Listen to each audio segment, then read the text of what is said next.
आगरा के अभय प्रताप चौहान ने कनाडा में जीता गोल्ड। कनाडा की धरती पर लहराया जीत का परचम। आपको बता दें कि आगरा गोकुल बिहार कॉलोनी निवासी Abhay Pratap Chauhan world police game में कनाडा की धरती पर प्रतिभाग कर रहे थे, जहां उन्होंने कनाडा के ही प्रतिद्वंदी को पटकनी देते हुए गोल्ड मेडल जीता। यह पूरे देश के लिए गर्व का क्षण है। वहीं परिवारजन बेहद खुश हैं। क्या नाम है? मेरा नाम संजय चौहान है।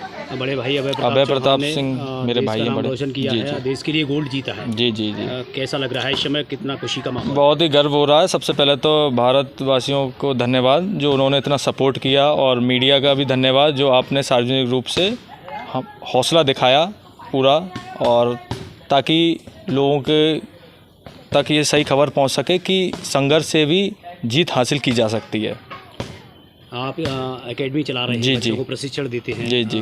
तो आज बेहद खुशी का माहौल है, कहीं जी, ना जी। कहीं तमाम युवाओं के लिए आपके भाई आज प्रेरणा बने हैं। जी बिल्कुल खुशी की बात है, और एकेडमी चलाना एक अपने आप में संघर्ष है, क्योंकि लोग बाग ये कह देते हैं कि एकेडमी चल रही है या एकेडमी, आजकल आपने देखा होगा कि आगरा में कई एकेडमी चली 3 महीने 4 महीने बंद हो गई, उसका कारण किसी ने नहीं दिखाया सही।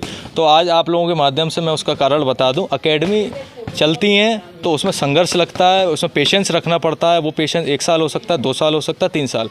मैं 2017 से एकेडमी चला रहा हूं, तो काफ़ी संघर्ष का माहौल देखना पड़ता है। एकेडमी में कभी सर्दी है तो उसके अकॉर्डिंग हमें ढलना पड़ता है, कभी गर्मी है तो हमें जहाँ सर्दी हो गर्मी हो काम प्रॉपर करना होता है अपना, चाहे 5 स्टूडेंट आए या 10 स्टूडेंट आए या 1 आए, तो शेड्यूल हमारा हमेशा बहुत संघर्षशील रहता है। आगरा के लाल अभय प्रताप चौहान जी, ने जी। आज देश का नाम रोशन किया है।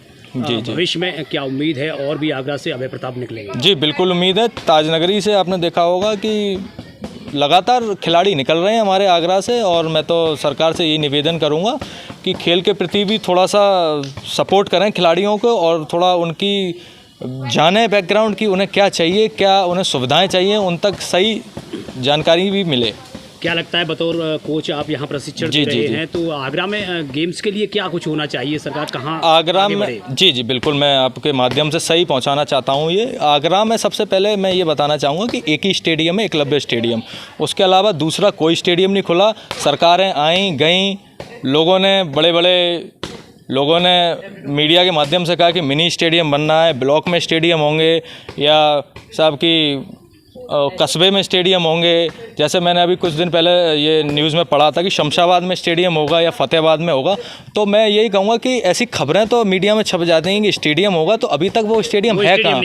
स्टेडियम नहीं आ पा रहे हैं। पिछली सरकार हो, वर्तमान सरकार हो, मैं वर्तमान सरकार से भी यही कहूँगा कि स्टेडियम है कहाँ। आगरा में सिर्फ मूल रूप से एक ही स्टेडियम है। मैं मीडिया के माध्यम से स्पष्ट करना चाहूँगा, एकलव्य स्पोर्ट्स स्टेडियम है, उसके अलावा कोई स्टेडियम नहीं है। तो ये देखा जाए फतेहाबाद शमशाबाद में भी एक मिनी स्टेडियम होना चाहिए, ताकि होनहार खिलाड़ियों को प्रशिक्षण एक मजबूत तरीके मिल सके, और ताकि वो आगरा का नाम रोशन करें और भारतवर्ष का नाम रोशन करें। सही संसाधन और सही मंच मिले तो जी। भारत में गोल्डों की बरसात हो सकती जी बिल्कुल हो सकती है, पर ये है कि मैं वर्तमान सरकार से यही मेरा निवेदन है आज आप लोगों के माध्यम से कि ये पहुँचे कि आगरा जैसे शहर में एक फतेहपुर सीकरी में स्टेडियम होना चाहिए, एक शमशाबाद में स्टेडियम होना चाहिए, एक भा में स्टेडियम होना चाहिए, और एक देखा जाए आपके ताजनगरी में भी स्टेडियम होना चाहिए, ताकि होनहार खिलाड़ियों की कमी नहीं होगी, और आगरा जैसे शहर से ओलंपिक के खिलाड़ी निकलेंगे हमारे। क्योंकि एक ही स्टेडियम है और किसी के घर से डिस्टेंस है उस स्टेडियम की 25 किलोमीटर दूर, तो वह कैसे पहुँचेगा आप बताइए।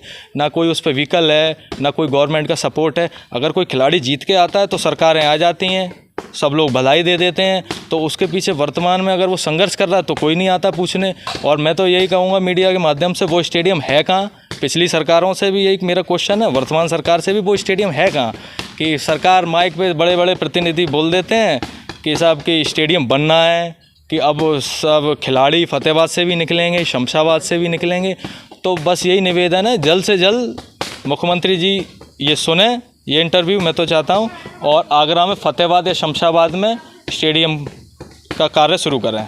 बस कनाडा की धरती से अभय प्रताप चौहान गोल्ड जीतकर भारत के लिए आ रहे हैं, तो कब वतन वापसी हो रही है और क्या कुछ स्वागत की तैयारियां? जी स्वागत की पूर्ण रूप से संपूर्ण व्यवस्था है। आप लोगों का भी सादर आमंत्रित है। पत्रकार जी का माध्यम से ही पूरी सही खबर पहुँची है हर किसी व्यक्ति के लिए, तो स्वागत है पूरा उनका। और 8 अगस्त को वो भारत वापस आ जाएंगे और 9 को